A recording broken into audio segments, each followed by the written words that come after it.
un Dieu qui nous aime, un Dieu qui a pitié de nous. Lorsqu'il nous voit tomber, il est là, pas pour nous condamner, mais pour nous relever. Pendant que j'ai demandé à Dieu, qu'est-ce que je veux parler? Dieu me dit, va dire à mes enfants que je n'ai pas envoyé Jésus-Christ sur la terre pour leur condamner, mais plutôt pour qu'ils puissent être sauvés. Je me suis posé des questions, mais pécheurs que nous sommes, pourquoi Jésus ne va pas mourir pour les justes, mais il va mourir pour les pécheurs? Dieu me dit, parce que je suis en train de préparer une grande place. Et tout le monde, j'ai besoin de tout le monde. Voilà pourquoi Dieu a envoyé Jésus-Christ. Que Jésus-Christ descende sur terre, afin que nous croyions en lui, que nous marchions selon ce qu'il dit, et que nous puissions hériter le royaume des cieux. Mais plusieurs personnes sur terre ne croient plus en Jésus. Aujourd'hui, nous croyons en Jésus seulement si nous avons des problèmes. Nous croyons en Dieu seulement si nous avons besoin du travail. Nous croyons en Dieu seulement si nous sommes malades. Et surtout, je connais plusieurs personnes. Lorsqu'ils se sentent incapables et ils sentent qu'il est fini, c'est en ce moment-là qu'il vient en Jésus. Je vais vous dire, bien aimé dans le Seigneur, un homme de Dieu a donné l'exemple. Une fois j'étais à l'église, il a dit, un enfant qui est né à l'église, à 11-12 ans, il va recevoir Jésus-Christ dans sa vie et qu'il a déjà la connaissance. Il commence la vie de prière pendant qu'il est petit. Un papa qui va commencer à servir Dieu pendant qu'il a par exemple 30, 32 ans ou voire même 40 ans. L'onction qu'ils auront, ça sera différent. Pourquoi? L'enfant a donné toute sa jeunesse en Christ. Et durant sa vie, il a évité de faire du mal à partir de son bas âge. Mais les papas, déjà bien avant de servir Dieu, son corps avait encore marché dans les péchés. Bien sûr, un jour, il a reçu Jésus-Christ dans sa vie, mais il n'a pas reçu la même chose que l'enfant. Et je vais vous dire quelque chose. Tous, Dieu nous voit en étant des enfants. Jésus dit, les royaumes des cieux, si tu veux hériter les royaumes des cieux, sois un enfant. Amen. Amen. Parce qu'un enfant, il est propre. Un enfant, il est doux. Ton fils, même si tu lui frappes, demain tu lui dis accompagne-moi, il va venir avec toi. Parce qu'il est un enfant. Les enfants oublient vite. Et Jésus veut que nous soyons comme ça. Que nous ne soyons pas ces personnes. Si telle personne te fait du mal, tu te décides de lui rendre aussi les mal. La Bible nous interdit de rendre les mal au mal. Si notre Dieu n'a pas vu que nous étions pécheurs, si notre Dieu n'a pas vu qu'à un moment nous prenions l'alcool, un moment nous étions coureurs de jupons, il nous a ramassés, il nous a lavés et il a fait de nous ses enfants. Pourquoi pas l'église que nous sommes venir en Christ? Amen. Amen. Nous allons ouvrir nos Bibles dans les livres des Nombres. Nombres, chapitre 14, verset 18.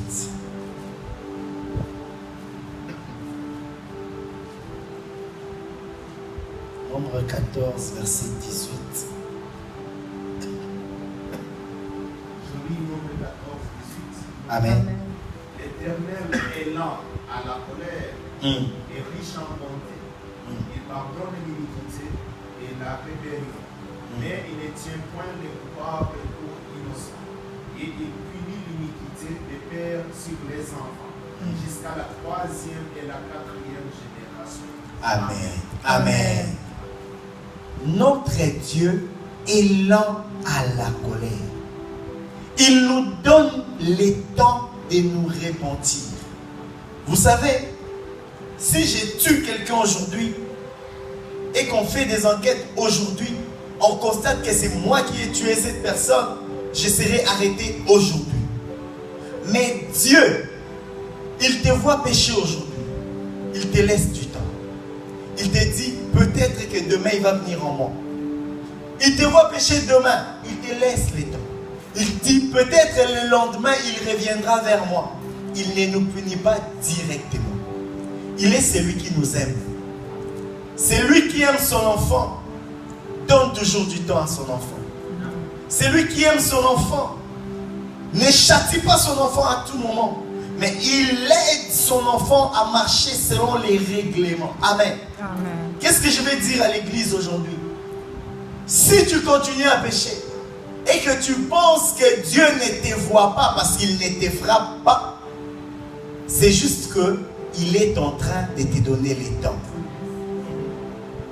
Il est en train de te donner les temps. Toi qui viens à l'église pour diviser, toi qui apportes la jalousie toujours là où il y a beaucoup de gens, si aujourd'hui tu n'es pas encore châtié parce que Dieu t'aime et il te donne les temps, pourquoi est-ce qu'aujourd'hui ta souffrance est en train de demeurer? Parce que Dieu veut voir si tu vas l'abandonner. Pourquoi ton mariage n'arrive pas jusqu'aujourd'hui? Parce que Dieu veut voir la qualité de ta patience. Lui, Dieu est patient. Nous aussi, nous devons être patients. Pourquoi est-ce que nous devons être comme lui? Il dit ceci. La Bible dit, Dieu dit, faisons l'homme à notre image, donc à l'image de Dieu. Mais ça ne s'arrête pas là. Il dit à notre ressemblance. Donc ça veut dire que je suis contre les gens qui disent que Dieu ou bien Jésus-Christ était Jésus-Christ, il était 100% Dieu, 100% homme. Moi, je suis un humain, ça veut dire que je peux pécher. Si Jésus-Christ n'avait pas péché, c'est parce qu'il était Dieu. Mais la Bible dit que nous sommes aussi des dieux. Nous sommes des dieux. Pourquoi nous ne voulons pas marcher selon Jésus-Christ? Jésus lui-même dit, vous ferez des choses plus que moi. Ça veut dire que nous pouvons faire mieux que Jésus. Parce qu'il n'a pas eu assez du temps. Jésus a eu 3 ans. Mais toi, tu as eu combien d'années? Ça fait combien de temps depuis que tu as reçu Jésus-Christ dans ta vie? Ça fait combien de temps depuis que tu es venu à l'église? Ça fait combien de temps depuis que tu parles de Jésus? Quel est le changement qui est venu dans ta vie? Nous devons nous poser des questions. Tu as reçu Jésus en 2015. Aujourd'hui, on est en 2018. Tu es toujours le même. Tu étais bagarreur, tu es toujours bagarreur.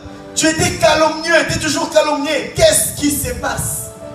Jésus-Christ nous aime. Dieu nous aime. Il nous donne le temps de nous repentir. Nous devons nous repentir, bien-aimés dans le Seigneur. Dieu nous aime. Dieu t'aime.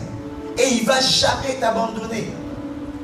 Il multiplie le nombre de fois qu'il peut encore te pardonner. Ne soyez pas ce genre de personnes qui haïssent les gens. Il y a d'autres gens, je peux dire, il dit que ça c'est mon défaut. Je suis né comme ça. Je n'aime pas les gens. Ceci, cela. Un enfant de Dieu ne peut pas détester les autres. Un enfant de Dieu ne peut pas chercher à envoyer les autres à tomber. Moi, je connais des gens.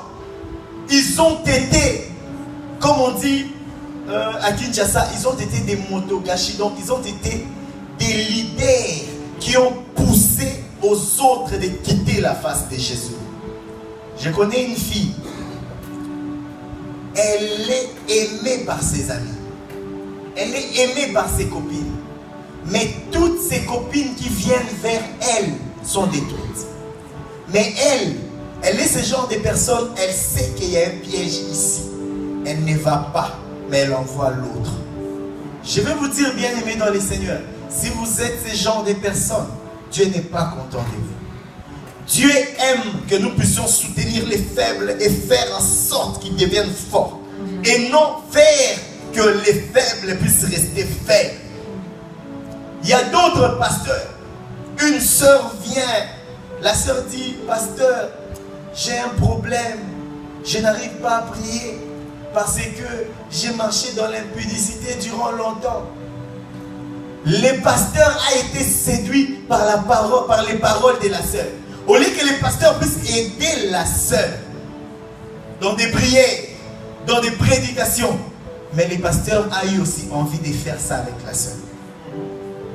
Il y a plusieurs hommes de Dieu. il était bien devant son Dieu, mais il est tombé juste quand il était en train de faire le cure d'âme. Voilà pourquoi ce n'est pas donné à toute personne que tu puisses aller chez lui pour confesser tes péchés. Ce n'est pas donné à toute personne. Avant d'y aller, demande à Dieu. Tu ne sais pas à qui est-ce que tu parles de tes histoires. Peut-être que derrière ton dos, il va aussi dire aux gens, voilà les frères m'a dit ceci, voilà la sœur m'a dit ceci. Et cette personne n'a pas l'esprit de Dieu en lui. Dieu avec nous, il nous demande juste d'être patient. Vous savez, si nous lisons l'histoire du bon Samaritain, les messieurs qui étaient par terre, je pense qu'à un certain moment, ils ne croyaient plus que quelqu'un pouvait m'aider. La première personne arrive, il passe. La deuxième personne arrive, il va essuyer, puis il passe. Mais la troisième personne est arrivée, c'était pour lui propre. Je vais te dire quelque chose. Ton premier travail était venu, tu l'as perdu. Ton premier mariage était venu, tu l'as perdu. Ta première réussite était venue, tu l'as perdu. Le deuxième, tu l'as encore perdu. Mais le troisième, c'est Jésus-Christ qui l'emmène dans ta vie. Jésus-Christ est en train de venir pour te ramasser, pour te mettre sur son cheval et t'emmener avec lui. La Bible dit, les enfants de Dieu que nous sommes, nous ne combattons pas pour la victoire. Parce que la victoire, nous l'avons reçue depuis la croix. Le jour où Jésus-Christ a dit, tout est accompli. C'est ce jour-là que nous avons été sauvés et nous avons une autre victoire. C'est plutôt le diable qui combat pour une victoire qu'il n'aura jamais. Le diable n'aura jamais la victoire dans ta vie. Le diable n'aura jamais la victoire dans ton ministère. Le diable n'aura jamais la victoire dans tes projets. Le diable n'aura jamais la victoire dans ta maison. Vous savez, Dieu nous a donné le pouvoir. Voilà pourquoi tu peux pécher aujourd'hui. Tu ne vas pas confesser chez l'homme de Dieu. Mais toi-même et ton Dieu, tu parles, tu confesses tes péchés. Et tes péchés seront pas pardonnés, mais ôtés. Parce que Jésus-Christ, il est l'agneau de Dieu qui ôte les péchés du monde. Je vais te dire quelque chose. Si tu as déjà confessé pour tes péchés, chez Dieu, tes péchés ont été ôtés. Comme j'ai dit la fois passée, ce que tu avais fait hier est resté hier. Ce que tu es aujourd'hui, c'est une nouvelle personne. Aujourd'hui, tu es une personne en vie. Aujourd'hui, tu es une personne en forme. C'est parce que Dieu est avec toi. Si Dieu nous punissait tous les jours à cause de nos péchés, on n'aurait dû pas être là. Parce que des fois, on pêche en pensée. Des fois, on pêche, voire même inconsciemment. Vous savez, plus Dieu a donné des commandements, plus il nous a donné les moyens afin que si tu fais quelque chose qui est hors sa parole, que tu t'es repenti et qu'il te reprend encore. Amen. Amen. La fois passée, j'ai dit, Dieu ne nous tente pas au-delà de notre force. Ça veut dire, tel que tu es là, si Dieu sait que tu es faible devant les femmes, sache-le que Dieu va te baisser là. Mais le diable viendra. Le diable va tenter les gens. Je vais vous dire, le diable tente des gens forts. Il ne tente pas les faibles. Parce qu'un faible, le diable sait que tel qu'il est là, il est à moi. Donc, je n'ai pas à faire des efforts. Il va combattre les plus forts. Or, nous les chrétiens, nous devons avoir la vision que David avait. Pendant que les enfants d'Israël voyaient un Goliath, un géant, il est fort, il est ceci, David lui voyait un incirconcis. Pendant que eux, ils avaient peur, David lui dit que tu es qui pour insulter les dieux d'Israël? Peuple de Dieu, je vais vous dire quelque chose. Les gens qui se moquent de vous, ne vous inquiétez pas. Ils se moquent de votre Dieu. Mais ton Dieu que tu as, il n'aimerait pas que les gens puissent se moquer de lui. Il va te donner la force qu'il avait donnée à David afin que tu puisses conquérir toute situation qui est devant toi. Même si tu es zéro aujourd'hui, tu deviendras heureux demain. Qui savait que David pouvait vaincre Goliath? Qui savait que David sera couronné roi. Pendant qu'il y avait des gens plus forts. Tu peux être dans ton travail. Tu vois que ces gens-là, ils travaillent mieux. Ces gens-là, ils sont forts. Ces gens, ils sont intelligents. N'oubliez pas votre Dieu. C'est lui qui vit en vous est plus fort que celui qui vit dans ces mondes. Celui qui vit en nous, depuis que nous avons reçu Jésus, il est plus fort que nos circonstances. Toi qui es dans un endroit où il y a une personne qui a l'habitude d'aller se plaindre en ton nom, je vais te dire quelque chose. Peut-être qu'il va t'accuser chez ton chef à tout moment. Celui-là a fait ceci, celui-là a fait cela. Ton chef ne te connaissait pas. Mais le fait d'aller, le chef va venir vers toi et il va chercher à se connaître. C'est ces jours-là que cette personne deviendra inférieure à toi. Pourquoi il vous insulte? Pourquoi il ne vous aime pas? Parce que ce qu'ils voient en vous, ils savent que demain, vous deviendrez des grandes personnes. On ne peut pas être jaloux d'une personne s'il n'a pas quelque chose de mieux. Nous étions 2 fois à l'école. L'élève qui était moins intelligent, personne ne s'occupait de lui. Mais celui qui était plus intelligent, tout le monde voulait travailler mieux que lui. Ça veut dire que si, dans ta vie, tu as des enfants, il y a un enfant qui est toujours malade, confie-le à l'Éternel. Et tu verras comment il sera béni. Pourquoi est-ce qu'il est malade? Il est malade. Parce que le diable voit son prochain. Le diable voit son futur. Et demain, il deviendra une grande personne. Amen. Nous allons lire dans les livres des 1 Jean. 1 Jean 1, chapitre 8. Non, 1 Jean chapitre 1, versets 8 à 9. 1 Jean 1, versets 8 à 9. Je lis 1 Jean 1, 8. Oui. Toutefois, c'est un commandement nouveau que je vous écris. Ce qui est fait en lui et en vous. Car les ténèbres se dissipent et la lumière véritable paraît déjà. Celui qui dit qu'il est dans la lumière et qui est son frère est encore dans les ténèbres. Amen. Amen. Donc vous voyez, Dieu sait que nous ne sommes pas parfaits. Ne te fais pas de soucis si tu pêches. Ne te dis pas que parce que j'ai péché, Dieu m'a abandonné. Ne te dis pas que parce que hier le pasteur nous a parlé de ne pas calomnier et moi j'ai calomnié que Dieu m'a abandonné. Non, il sait que nous sommes pécheurs.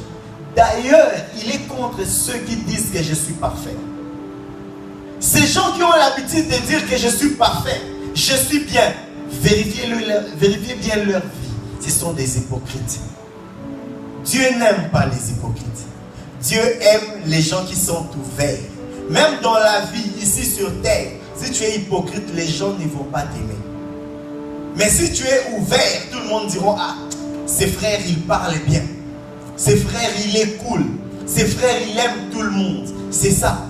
Mais c'est lui qui a l'habitude. Il vient, il sourit. Et lorsque vous n'êtes pas là, il va créer des problèmes. Celui-là n'a pas l'esprit de Dieu.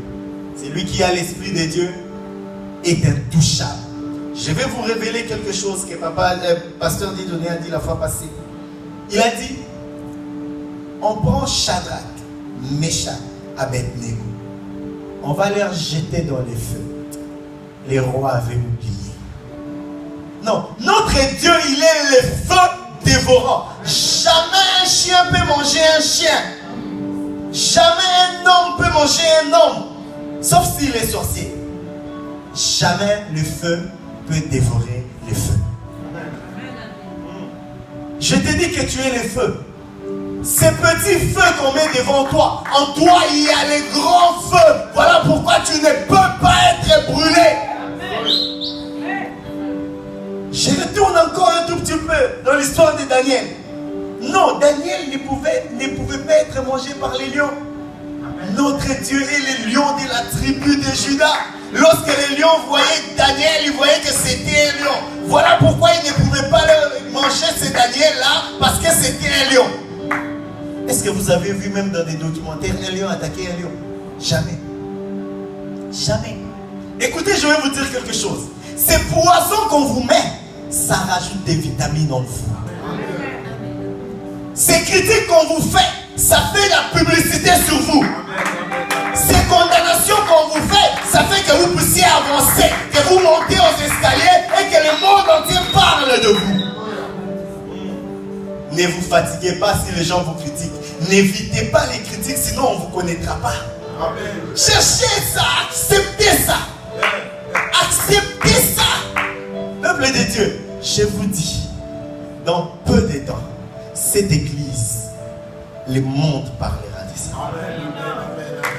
Actuellement, acceptons des critiques. Actuellement, acceptons que ces gens puissent s'asseoir sur nous. Écoutez, cette personne qui s'assoit sur toi aujourd'hui, il ressemble à un humain qui va s'asseoir sur les charbons. Les charbons, lorsque c'est allumé, tu peux te ressaisir 10 secondes, 15 secondes, mais 30 secondes c'est trop. Tu es le feu, bien-aimé dans les seigneurs. Tu es le charbon qui est allumé avec du feu. Cette personne qui s'assoit sur toi, je te dis qu'en ce moment, il est en train déjà de se brûler. Et aujourd'hui, il va s'élever parce qu'il ne connaîtra plus cette douleur. Ne vous fatiguez pas. Ne vous fatiguez pas. Nous sommes des lions. Les lions ne peuvent pas nous dévorer. Voilà pourquoi David savait, quand il voyait Goliath, David savait qu'en lui, il y a aussi un géant. Ce n'était pas pour rien qu'il n'avait pas peur de Goliath. En vous, il y a des géants. Les géants, c'est Jésus-Christ. Le géant qui est dans ton cœur, c'est Jésus-Christ. Depuis que tu l'as reçu, il n'a pas peur d'affronter toutes sortes de circonstances. Mais c'est ce que nous devons faire afin que Dieu puisse écouter nos prières, parce que Dieu n'entend pas la prière d'une personne qui est remplie de péchés. Amen. Il aime les pécheurs, mais il n'entend pas une personne qui est remplie de péchés. Voilà pourquoi à tout moment quand tu pries, tu dois te repentir. Seigneur, aie pitié de moi, pardonne-moi. J'ai péché, j'ai fait ceci, cela. Pourquoi tu ne reçois pas ce que tu demandes? Peut-être parce que tu ne demandes pas pardon à Dieu. Et avec tes péchés, lorsque tu viens faire des demandes chez Dieu, les demandes ne montent pas. Parce que le péché est encore là. Mais si tu demandes pardon, les péchés ont été effacés et tes prières vont monter tout droit vers Dieu. Nous ne sommes pas parfaits. Nul n'est parfait devant Dieu. Tous, la Bible dit, car tous ont péché. C'est que la Bible reconnaît que tout le monde naît pécheur. Amen. Nous naissons tous pécheurs. Voilà pourquoi nous devons à un certain moment recevoir Jésus-Christ, être baptisés. Donc c'est comme ça. Amen. Tu ne peux pas dire, comme je vois aujourd'hui plusieurs frères ou plusieurs sœurs qui parlent de la part de Dieu, qui prêchent même, qui prient pour les gens, mais ils ne sont pas baptisés. Si tu n'as pas encore été baptisé, tu n'es pas encore né de nouveau. Voilà pourquoi tu verras ces gens, en eux, ils ont encore l'orgueil qu'ils avaient. Tu verras ces gens, aujourd'hui ils servent Dieu, mais si tu regardes sa vie, il est sale devant Dieu. Peuple de Dieu, les pasteurs peuvent vous communiquer la vie, mais les pasteurs peuvent aussi vous communiquer la mort. En eux, Dieu a mis une parole. Et lorsqu'il est à l'église, il est l'ange de l'église. S'il n'est pas propre devant Dieu, attention, le jour que Dieu viendra, nous risquerons tous de manquer le royaume des cieux. Juste parce qu'on était à l'église où les pasteurs étaient sales. Parce que tel qu'il est là, il n'est pas accompagné par Dieu. Dieu l'a déjà donné les dos. Et vous qui êtes là à l'église, ne regardez pas ces églises où il y a plusieurs personnes. Si tu vérifies bien, Dieu n'est plus là-bas. Dieu n'est plus là-bas. Acceptons d'être au nombre que nous sommes.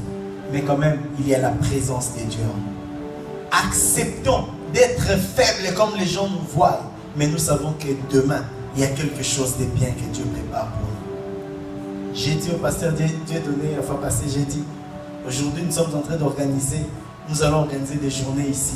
Et lui-même il m'a dit, demain nous n'aurons pas de place. Lorsque Dieu passe dans la vie d'une personne, il laisse des traces. Si Dieu est passé dans ta vie et qu'il n'a pas laissé des traces, ça veut dire que tu l'avais vu de loin, mais tu n'es pas venu. Vous savez, Bartimée, ce qui m'a toujours étonné, il était aveugle, mais il écoutait à tout moment les voix des gens qui passaient. Peut-être 2, 3, une personne, 2 personnes. Mais les jours où Jésus est passé, quel miracle! Il y avait beaucoup du monde. Mais comment est-ce qu'il avait reconnu que cette voix c'était la voix du Christ? Pour crier. Il a crié et Jésus a entendu. Ce qui est encore bizarre, c'est ça. Il y avait beaucoup de gens qui criaient. Comment est-ce que Jésus pouvait écouter seulement la voix de Bartimée qui était aveugle? Et ce qui a prouvé que Bartimée, c'était son jour. Il est venu. Jésus n'est pas venu vers lui. Mais Bartimée est venu vers Jésus. Et ce jour-là, il avait retrouvé la vie. Aujourd'hui, tu es comme Bartimée. Tu ne vois pas. Tu n'as rien. Tu es mendiant. Mais Jésus-Christ va passer dans ta vie. Et aujourd'hui, quand tu vas crier son nom, fils de David, aie pitié de moi. Non, c'était bien. Il dit, pas directement, fils de David, aide-moi, je vais voir. Mais il fait, aie pitié de moi. C'est qu'il avait reconnu qu'il était miséricordieux, cette personne qui était devant lui. Ne venons pas en Dieu avec l'orgueil. Il ne fait pas grâce aux orgueilleux. Ce qui me choque dans la Bible dit, Dieu résiste aux orgueilleux. Mais il fait grâce aux humbles. Il y a d'autres versets même qui disent qu'il déteste les orgueilleux. Si tu es orgueilleux, sache-le que tu passes ton temps à l'église. Commence d'abord par te briser. C'est en ce moment-là que Dieu viendra vers toi. Nous pouvons être à l'église. Il y a d'autres églises. Par exemple, au Congo, il y a les femmes des ministres, il y a des généraux, il y a des colonels. Mais s'ils entrent à l'église, ils deviennent fidèles comme toute personne. J'ai connu des histoires de milliardaires qui étaient à l'église. Il était en train de classer les chaises. J'ai connu l'histoire d'un millionnaire à l'église. Son travail, c'était à la toilette. Il nettoyait la toilette. Écoutez, nous sommes tous serviteurs de Dieu. Ce n'est pas parce que je prêche que je suis seulement un serviteur de Dieu. Même celui qui range les chaises tous les jours, il fait son travail à l'église. C'est un serviteur de Dieu. Même le fait de venir à l'église tel qu'on est là, sans les fidèles, nous ne sommes pas église. Sans les fidèles, l'église n'est pas église. Donc si Dieu vous envoie ici, le fait de venir ici, vous êtes en train de remplir une mission que Dieu vous envoie. Parce que nous pouvons être là une fois, en train de prier. Dieu ne montre rien au pasteur Dieudonné. Dieu ne montre rien au pasteur Blémy. Mais Dieu parle dans une personne dans la foule. Dieu utilise tout le monde. Et si tu veux que Dieu puisse t'utiliser à tout moment, dans toute dimension que tu voudras, sois propre devant lui. Il est le seul avocat qui peut défendre ta situation. Il est le seul avocat qui peut te défendre lorsque tu es bloqué quelque part. Bien-aimés dans le Seigneur, ayons un grand cœur. Notre Dieu a un grand cœur. Voilà pourquoi au début peut-être qu'il ne supportait pas ce que le monde faisait.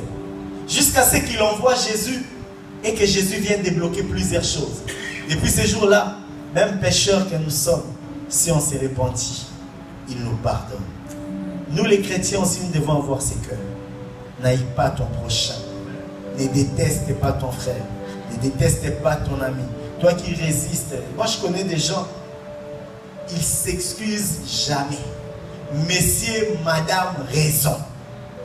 Cette personne-là, c'est un orgueilleux. Cette personne qui accepte, il y a d'autres gens qu'il ait tort, qu'il ait raison, il demande pardon. Je vous dis, le pardon est une puissance qui libère. Toi qui ne sais pas pardonner, sachez-le que tu n'es pas libéré. Nous devons savoir ça. Le pardon est une puissance qui libère. C'est quelque chose de très important pour les chrétiens. Plusieurs églises ne parlent plus du pardon. Plusieurs églises ne parlent plus de la repentance. Ils viennent te dire que vous serez bénis. Ils viennent te dire que tu vas voyager. Ils viennent te dire que tu vas te marier. Mais ils ont laissé des petits ces enseignements. Pour eux, c'est devenu des petits enseignements. Mais ce n'est pas des petits enseignements. J'ai dit à ma femme aujourd'hui en venant, actuellement dans des églises, on néglige les futurs. C'est quoi les futurs? C'est la nouvelle génération, les enfants.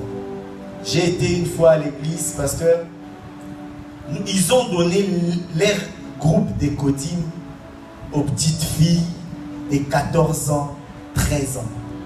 Moi, j'ai pensé à quelque chose. Lorsque nous étions encore en Afrique, à l'école où on était, nos encadreurs, c'était des diacres et des diaconesses. Donc, ils faisaient leurs exercices de ministère sur nous. Voilà pourquoi nous avons connu, car Dieu a tant aimé le monde, on était encore petits. Nous avons connu que le pardon est une puissance qui libère, on était encore petits. Nous avons connu chanter merci Jésus, on était encore petits. Imaginez qu'aujourd'hui à l'église, on donne l'église chez un enfant ou chez un jeune qui n'est pas formé. Qu'est-ce qu'il va donner à cette nouvelle génération? Demain quand nous ne serons plus là, ceux qui viendront après nous, ils ne seront pas enseignés. Voilà pourquoi plusieurs églises, il y a un enfant qui est né là. Aujourd'hui, il a 16, 17, 18. Il n'est toujours pas formé. Parce que dès son bas âge, on n'a pas eu le temps de lui former. Bien-aimés dans le Seigneur, entrons à l'église. Quand je dis entrer à l'église, ça veut dire tout ce qui se passe à l'église doit te concerner. Ne te dis pas, bon, moi je viens seulement pour prier, après je vais partir. Non, viens contribuer à l'église.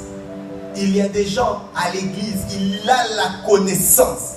Peut-être qu'il n'a jamais prêché ici à l'église, mais il peut juste demander qu'on lui donne des codines. Ces gens qui étaient hier diacres, diaconesses à l'église, ils formaient les petits qui étaient à l'écodine. Pendant que ces petits retenaient quelque chose d'eux, eux faisaient aussi leurs exercices. Et aujourd'hui, ils sont devenus des grands prédicateurs. Si tu ne sais pas maîtriser les petits enfants, jamais tu vas maîtriser les grandes personnes. Voilà pourquoi les enseignants, les professeurs, même s'ils organisent des réunions des parents, si les parents sont 500 ou 1000, ils savent comment maîtriser les parents. Parce que les petits ont du mal à comprendre, mais ils essayent de leur maîtriser. Peuple de Dieu, servons Dieu en esprit et en vérité. Il n'est pas important de venir crier le nom de Dieu si tu ne sais pas encore pardonner ton prochain. Il n'est pas important de venir crier au nom de Dieu si tu vis encore dans la calomnie. Il n'est pas important de venir crier au nom de Dieu si tu ne sais pas encore faire du bien aux autres. Ayons ces cœurs-là. Ayons ces cœurs d'amour. Notre Dieu est d'amour. Il nous aime. Il nous a donné aussi ces cœurs d'aimer. Il ne faut pas dire que non, moi je n'ai pas ces cœurs d'aimer. Non. Il t'a donné parce que tu as été créé par sa ressemblance, à son image. Donc ça veut dire ce que lui fait, toi aussi tu dois le faire. N'abandonnons pas ce que Dieu a mis en nous. C'est la grâce, c'est l'amour, c'est la bonté. Ce que nous devons faire aujourd'hui, c'est réparer notre relation avec Dieu. Pourquoi est-ce que les mal nous arrivent? Parce que nous avons déjà détruit notre relation avec Dieu. Nous nous sommes donnés aux choses de ce monde. Nous nous sommes donnés au péché. Nous sommes entrés en profondeur des mal. Tandis qu'il est là. Ce que j'aime chez lui, c'est qu'il a toujours les mains ouvertes. Il attend. Il sait que tu vas revenir. S'il vous plaît, je vous en supplie, ne mourrons pas avec nos péchés. S'il vous plaît, même Dieu te dira, mais qu'est-ce que tu as fait de la grâce que j'ai mis sur terre? Qu'est-ce que tu as fait de l'Esprit Saint que j'ai envoyé sur terre? C'est comme si tu vis dans une famille riche et que tu meurs pauvre. Même là où tu iras, Dieu te dira, mais moi je ne t'ai pas empêché d'avoir l'argent. Ni le diable ne t'a pas empêché d'avoir l'argent parce que tu étais né dans une famille riche. Qu'est-ce qui s'est passé? Pour réparer notre relation avec Dieu, la première des choses, nous devons nous faire violence. Pas nous faire violence face aux gens de ce monde, mais plutôt pour entrer au royaume des cieux. Il faut se précipiter pour entrer au royaume des cieux. La grâce ou les royaumes des cieux, il faut l'arracher. une bénédiction ne se mérite pas. Parce que si toi, tu ne viens pas arracher, tu ne vas pas recevoir. Faisons cette violence-là. Voilà pourquoi j'ai dit, l'Église doit nous conserver. Et nous devons arrêter de nous culpabiliser. Je suis pécheur, j'ai mal fait, je ne vais plus servir Dieu. Non, il est là. Il t'aime. Il veut que tu te dises, voilà, j'étais tombé, je me suis levé maintenant. Et nous devons savoir demander pardon. Les pardons, comme j'ai dit, c'est une puissance qui libère. Ce sont des points à ne pas oublier. Le pardon est très important. La personne qui sait s'excuser, il n'a pas de problème avec les gens. La personne qui sait comment demander pardon, il a l'humilité. La dernière des choses que je vais vous demander de faire, c'est beaucoup prier. Jeûner et prier. C'est ça qui nous rend à tout moment devant la face de Dieu. Un chrétien qui ne prie pas, un chrétien qui ne jeûne pas, ressemble à une personne qui a la famille en Europe, mais il n'appelle jamais et il pleure qu'il est pauvre. Il n'appelle jamais, il dit que ces gens ne m'envoient pas. Mais si tu ne demandes pas, comment est-ce qu'il va te donner? Notre Dieu, oui, il sait que mon fils, ma fille manque. Mais il veut que tu lui donnes aussi l'importance. Que tu reconnais qu'il est là. Tu reconnais qu'il a tout. Moi d'ailleurs, j'ai dit que notre Dieu, c'est un dépôt. Donc, tout ce que nous avons besoin, lui, il en a. Il suffit juste de lui demander. Il a dit, invoque-moi. Je te répondrai. Je te montrerai des choses cachées que tu ne connais pas. Amen. Levons-nous pour la prière.